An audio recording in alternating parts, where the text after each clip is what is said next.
Hi everybody, my name is Doug Reid, and I'm going to go off on a little rant today. I need to vent a little bit here.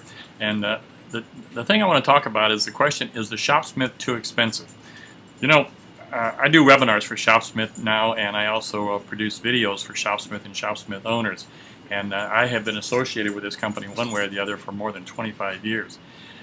Well, folks, I was doing a webinar the other night, and there was a fellow in the webinar, and I don't know any nice way to say this, but other than just use the word that comes to mind, and he was whining. Oh, the Shopsmith is too expensive. They must think we're made of gold. Why they have to charge so much for their products? And he just wouldn't let it go. And I try to be nice and polite to everybody, but I want to talk to you guys a little bit about that today. Is the Shopsmith too expensive? Well, that's to me like asking, is a Corvette too expensive? Is a Harley too expensive? Is a Lexus too expensive? No, none of those are too expensive. Now, you may not be able to afford them, but that doesn't mean that they're too expensive. And that was really, I think, this fellow's problem. He just couldn't afford the things that he wanted. Guys, I want to talk about why I think Shopsmith is still one of the great values out there today. Over the years, Shopsmith has been building these tools since 1950, well, actually since 1947, but 1953 on the Mark V series. I want to talk a little bit about not just the tool, but some of the other things that are wrapped up in this company. The tool itself, guys, let's think about this. Tell me another table saw for the home shop that has a platform that big. Nick Engler, the famous woodworking writer, called the Shopsmith the aircraft carrier of power tools. And I like that phrase. It tells you a lot about how this tool can be used and how it looks. There are so many features. The horizontal boring machine. Do you have any idea what that would cost you to buy separately? It'd be crazy to have to go out and get that separately. The best drill press, bar none, for the home woodworker anywhere. Excuse me while I kill my dogs here. Elsa, stop! No. Sorry about that. And the other thing, guys, as far as expenses is concerned, let's get beyond the tool for a minute, about the company behind it. Guys, since 1953, every nut, bolt, screw, and washer, every part for a 1953 Shopsmith is available today. Tell me any other company where you can call them up and say, oh, I have a 60-year-old XYZ and I need this part for it. They'd laugh at you. They say, are you crazy? Are you out of your mind? Guys, I've got tools from company that I won't mention the names, but it ends in Roebuck, that are less than 10 years old, and I can't get parts for it, and it obviously drives me crazy. That's not the case with Shopsmith. When I started with Shopsmith, we used to tell people a lot. I was a demonstrator and instructor for 21 years, and we used to tell people, you can buy the Shopsmith for less than the cost of the separate tools. Well, through the years, that's got to be a harder thing to say. But there's a reason for that. It's not that the Shopsmith got more and more expensive. It's that most other tools have gotten cheaper and cheaper. Let's face it, most tools today are outsourced. They come out of Taiwan. They come out of China. Who knows where else they come out of. Shopsmith has resisted that. Now, they could have done that. They could have taken it over to Taiwan or China and reduced the cost, certainly, brought that cost down. But they didn't want to do it that way. They wanted to keep the quality up. Let's talk about customer service. Guys, you could have bought a 50-year-old Shopsmith Mark V, and maybe you bought it 30 years ago, and maybe it's had 3 owners. You call up customer service, they don't say, well, did you buy it from us originally? No, they don't ask you that. They don't say to you, well, do you have an extended warranty on it? No, it is what it is. They say, how can we help you? I just can't think of another company that does it that way. They don't ask you questions about, do you have the extended phone service? Have you paid for the extended phone service on it, like some of the electronics and computer companies do?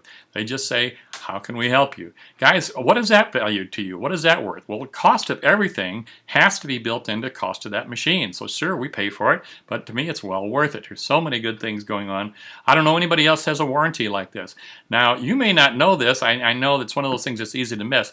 Let's say you had this machine for however long, 25, 30 years, 40 years, and you completely wore it out. Shopsmith will bring that up to today's current standards and repair whatever is necessary on it and charge you no more than the current, or no more than 1/3 the current cost of the tool. Again, tell me another company that does anything at all like that. Well, you know, those kind of things do cost us money. They have to be paid for. Another thing I want to talk about, this fellow was saying, oh, Shopsmith just must, you know, love getting rich on this. Guys, I have been around Shopsmith, as I said, for a long time. I have been to the owners' homes. I have seen the factory. I've seen the customer service people, every bit of that operation. I guarantee you no one's getting fat and rich off the Shopsmith. People are doing this really out of love of the tool and the company and the history of the company, and they have to charge enough to stay in business. So please don't let anybody tell you that these tools are too expensive. They may not be able to afford them, but that doesn't mean that they're too expensive. Guys, there's just so many things I could go on and on about. Let's look at this one. Sometimes you buy a power tool. This is pretty common for me. I buy a power tool, and it's a 1 or 2 page manual, and the second language is English. Have you ever looked at the books and the manuals that come with the Shopsmith? There's over 600 pages of clearly written, beautifully illustrated manuals that come with your Shopsmith. Well, is there a cost in that? Of course there is. Everybody knows that. Has to be paid for out of the cost of the tool. So start figuring all the things that are involved in it. Shopsmith has probably 50, 60 videos on their website. They have an extensive website, manuals on everything you could think about, repair manuals, service manuals, videos on how to do things. It's all part of it.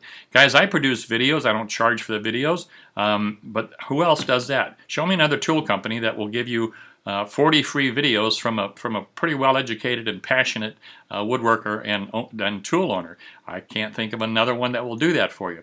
So I just want to make the point that you can argue a lot of things, guys, but don't tell me that Shopsmith is too expensive. That's just absolutely ridiculous. Thanks for listening to me today. I needed to vent, and I may vent some more before it's all over. Take care, guys. Okay, guys, I am going to rant a little bit more. You know, a couple other things that come to mind here. Just the quality and the longevity of these tools. You got to think about that, guys. I have talked to literally hundreds of people over the years that said, oh, I got this from my dad, and he got it from his uncle, and he got it from his father, and on and on and on. And these tools just keep running and running and running. When I was teaching classes, I used to teach a session on maintenance and alignment. And I'd have guys had these things over and over again. I had it for 30 years. I've run it hard. I built 2 houses. I ran a business. And I'll say, when's the last time you cleaned it and oiled it? And they have this look on their face like, what are you talking about? Guys, these tools are so beautifully engineered and so well built that, and again, there's a cost in that, guys. You got to take that into account. You know, we've all heard that phrase, they don't build them like they used to, and that can apply to anything. And usually when you hear that, what does it mean? Well, it means it's cheaper, it's lighter, it used to be metal, now it's plastic, it doesn't hold up, on and on and on. Well, you could say the same thing about Shopsmith. They don't build them like they used to, and that's true. They build them better, guys. This is a better tool this year than it was last year and better than the year before. Every single year, Shopsmith tries to make this a better, not cheaper, but better tool. And today, this is really leading cutting-edge technology. I want you all to do something for me. If you have an interest in Shopsmith and what this is all about, go online and Google DVR, just like your DVR, but DVR motor. And look at that. This is what comes standard now in the new Mark 7. This is, as I said, cutting edge. This is a digital computerized motor that develops twice the amount of torque as the previous Shopsmith. It runs at 80% less electricity. It's all push button. Has much less power usage. No power spikes going on there anymore. The speed range has tremendously changed on the tool from the previous model. So over the years, time and time and time again, Shopsmith has made these tools better and better and better, and they continue to do that. One final thing here, guys. The questions come up for me over the years. What happened to the demos? Why don't they have the demonstrators traveling around anymore? Why don't they have the stores? Well, there's only one reason, guys. There's not enough profit built into a Shopsmith Mark V to support those things. Think about what it costs to have a retail store and the employees there and the repair centers there and the educational centers there. Guys, I guarantee you if they could do it and still pay the bills, they would still do it. But they couldn't without raising the price of the tool drastically. So they had to cut back somewhere, and that's one of the places that they cut back. The other thing is the demonstrations. Think about what it costs to take a demonstrator and send him out on the road for weeks at a time. You got to provide his van, his insurance, his gas, his food, his hotel, plus the cost of the booth. When I was doing demonstrations, and that's been a few years ago, if I went to a state fair, that booth would usually cost us $7,000 to $10,000 for the time that we were there. All of those things have to be built in to the cost of the machine. So Shopsmith pretty much dropped that. They couldn't do it and keep the prices where people can afford it. Instead, they've gone to this digital media like so many people have, and that works out just fine. By the way, guys, if you want to email me any questions, comments, complaints, disagreements, I'd love to hear from you. shopsmithdoug@gmail.com, or you can leave a comment at the end of this video. And I better, I got to wrap this up. But I'm going to tell you one other thing. I mentioned earlier that it was harder to justify the price of the tool compared to other tools. Guys, I sat down and I did as honest of a comparison as I possibly could. By the way, I am not a Shopsmith employee. I'm an independent contractor, and I'm not paid by Shopsmith to be a cheerleader for them. But I sat down and I figured out what it would cost to duplicate the 7 tools that now comes in the Shopsmith Mark 7. Same capacity, same features, as close as I could, guys. Comes over $15,000. And guess what? Space costs money. Think about that one for a second. If you have a shop, you have to figure in the cost not only of the tools, but also of the space. Figure that over a period of time. That is part of the savings of the Shopsmith, is you don't have to have that 4,000 square foot shop set up to do excellent quality, world quality, top class woodworking. So that also needs to be figured in if you're figuring, is the Shopsmith too expensive? Okay, I promise that's the end of this, and I'd love to hear back from you guys. Thanks for listening.